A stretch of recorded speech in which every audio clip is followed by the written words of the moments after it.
बिस्मिल्लाहिर्रहमानिर्रहीम। अस्सलाम वालेकुम नाज़रीन। कसूर की तहसील है कोट राधा किशन, जहां पर पुलिस ने बड़ी शानदार कार्रवाई करते हुए एक डकैत गैंग जो कि मजीद उर्फ मजीदा की सरबराही में काम कर रहा है, उसको 5 डाकुओं समेत गिरफ्तार कर लिया है।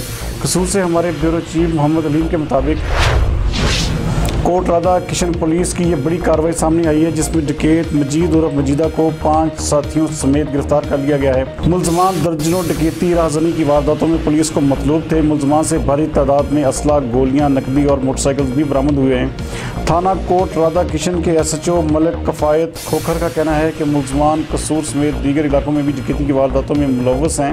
मुलजमान ज़ेर तफ्तीश हैं, बाकी डाकू भी जल्द गिरफ्तार कर लिए जाएंगे।